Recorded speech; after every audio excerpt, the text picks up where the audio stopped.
So when you're bad at math and you try to figure out the volume of a cylinder, not very good at that, so I have to go buy more pine shavings. Welcome back to Granite Gardens. I am Tyler. Thank you guys for joining us. Today is going to be part 2 of starting to overwinter everything. We got back from our mini vacation with the Stivers, and now it is the following weekend, Saturday. Sorry, the days start to blend together here. So I am going to insulate the bananas, and we are going to plant garlic, and I am going to show you just my new mead that I'm starting. It's not going to be a how-to video, just I'm going to show you guys what I'm doing because it's something new even for me. And I think that's about it. So I'm going to round up everything I need for the bananas, and I'm going to show you guys how you can insulate bananas so that they'll give you a head start on next year if you want giant bananas. All right, so the first step, you can see the bananas back behind me have all their leaves. So the one in the middle, I'm just gonna chop down to the ground and pull some of the mulch from around and put it on top. The bigger ones, we're gonna cut off all the leaves because we're gonna force these guys into dormancy early because we are about 3 days away from our first frost potential, and we are almost guaranteed to have our first freeze in 4 days. So we're getting our frost and our freeze at the exact same time this year. So it's kind of strange, but it also puts a fire under all of us because we got stuff to do.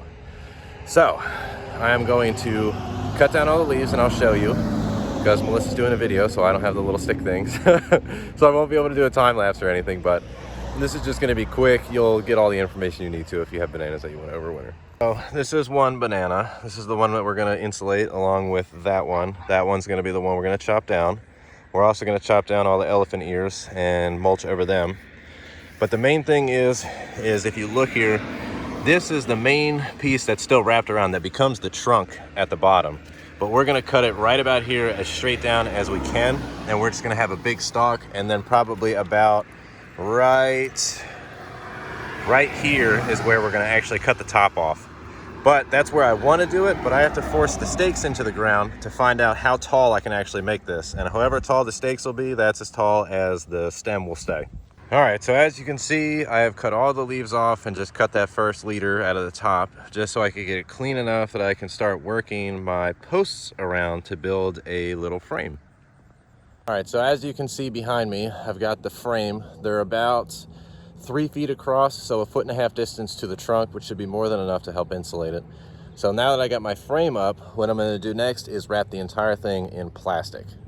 Probably mentioned too, the only reason why we're insulating these 2 bananas is because they are actually a zone A, and we are in 7A or 7B, one of the two. So the difference is only 10 degrees, but in all honesty, I'm using stuff that I already had. I'm going to fill this with pine shavings, which I did have to purchase, but because of the way we're insulating it, we can probably use the majority next spring for chicken coop bedding, because the majority of it will be dry. The bottom layer maybe not, because it'll soak up a little bit, but other than that, I mean, the only reason I'm doing this is because I want to make sure that I have these survive through the winter so that next year I can hopefully get bananas. And I have one on the side of the house that I showed you in part 1, and if that guy survives and comes back next year, I know for a fact that I won't have to do any of these next year. So I'll show you what I did so far. So this is it so far. I mean, imagine a hoop house, but it's in a tube going up.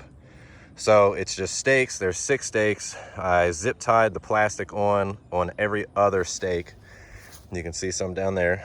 So what I'm gonna do now is I got 2 types of pine shavings. I got the coarse, thick stuff, and then I got some medium flake. So what I'm gonna do is I'm gonna mix it up in my trusty wheelbarrow and then start loading it up and packing it in. All right, so this is it. One very well insulated banana.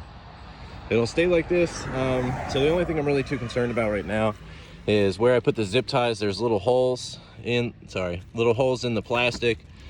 I don't think that's gonna be a problem, but if it continues to rip, what I'll do is actually just get a whole nother sheet of plastic, wrap the whole thing one more time.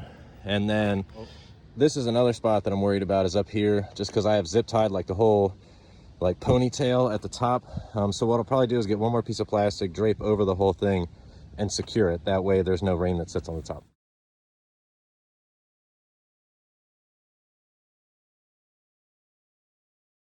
You have it, 2 insulated bananas. So this is the tropical garden, or what is left. The mounds here are just mounded up mulch for the elephant ears, except for this guy, which is a banana. And that is all you have to do for these guys in the winter. So these are the 2 bananas. I just repotted the one here that used to be in a bucket. Puppies. And I've got the trays underneath of them, so when we bring them inside, we can water them without having to worry about the holes putting water on the floor. I also gave them a little bit of fertilizer. All right, and this guy right here is just my last little experiment. I'm gonna cut him off almost at the ground, and I've got a bucket of mulch I'm just gonna dump right on top, kind of pack it in, and that is all I'm gonna do for him. That's it. Now he's in bed too. So that is it for insulating bananas, covering bananas with mulch, overwintering everything that I can. It's pretty much just been all my tropical stuff. I think there's only a few things left to do. We just planted the garlic, which you'll see in another video instead of this one. Besides that, I think we're just about overwintered. We've planted everything that we can. And I think the next step is to get the grow station started so we can grow some tomatoes and some greens over the winter.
So as you saw there, that was my mead that I'm doing. It was supposed to be bananas Foster, but I think throughout the process, I'm actually going to change it more to be like banana bread. I think that'll come out a little bit easier without adding too much else to it. So right now it's cooling off. I'm just going to pitch the yeast when the time comes. I don't need to show you that because all it is pouring something in and stirring it up. So that's it for the mead. I hope it turns out good. I'll pitch the yeast in 24 to 48 hours. It'll be ready to go and I can start my 2-week marker. And then when 2 weeks comes, I'll pretty much make the same banana brown sugar mix again, strain out all the old stuff out, rack it into another container, and add the bananas and brown sugar again. 2 weeks after that, we are good to go to start aging. And one thing to note about this is, the only thing that's different from a regular mead with this is, I don't know if the process is called bochet, or if a type of mead is called bochet, where you don't really cook, you slowly heat the honey up, so you can caramelize some of the sugar. So instead of the honey being light to start, if your honey was light to start, it actually gets darker and becomes more of a concentrated caramel-y kind of flavor. So I think that'll really work well with this too. So, as always, thank you for watching, and we look forward to sharing more with you soon.